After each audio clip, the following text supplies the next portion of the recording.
இதே நாட்டின் முதன்மை அமைச்சர் மாண்புமிகு ஐயா நரேந்திர மோடி அவர்கள் அரபு நாட்டுல போய் இந்து கோயிலை திறந்து வச்சு பெருமையா பேசிட்டு வந்தாரா இல்லையா?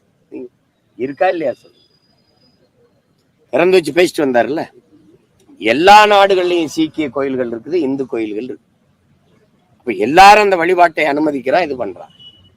மதம் என்பது இங்க இந்த நாட்டின் குடிமக்களின் உரிமை உணர்வு, அதை தாண்டியது. அவன் விருப்பம், அவன் வழிபாடு என்பதும் உணவு என்பதும் உடை என்பதும் அவனுடைய கல்வி தேர்வு என்பதும் அவனுடைய மொழி தேர்வு என்பதும் அவனவன் உரிமை.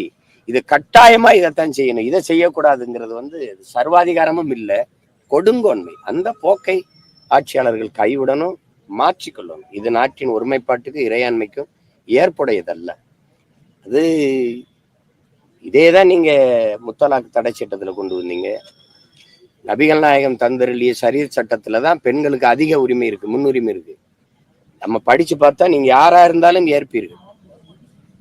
அவ்வளவு பெண்களுக்கான முன்னுரிமை, பெண்களுக்கான பாதுகாப்பு அந்த சட்டத்துலதான் இருக்கு. அதை தகர்த்து அதை இது பண்ணணும். நாங்க இஸ்லாமிய பெண்களுக்கு ஏதோ எல்லாம் செய்யறோன்ட்டு இப்ப இந்து பெண்களுக்கு எல்லாம் பெற்றுக் கொடுத்துட்டீங்களா? அதை வச்சுதான் அரசியல்.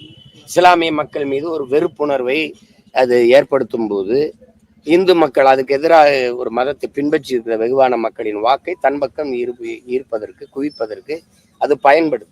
அது அவ்வப்போது தேர்தல்கள் வரும்போதெல்லாம் இந்த மாதிரியான வேலை திட்டங்கள் நிறைவேற்றப்படுது. அது ஒன்றும் பண்ண முடியாது. இப்போ இது நீங்க பாருங்க, வக்பு வாரியத்தில் அதுல இருக்கிற இடங்கள் எல்லாம் பிரச்சனை.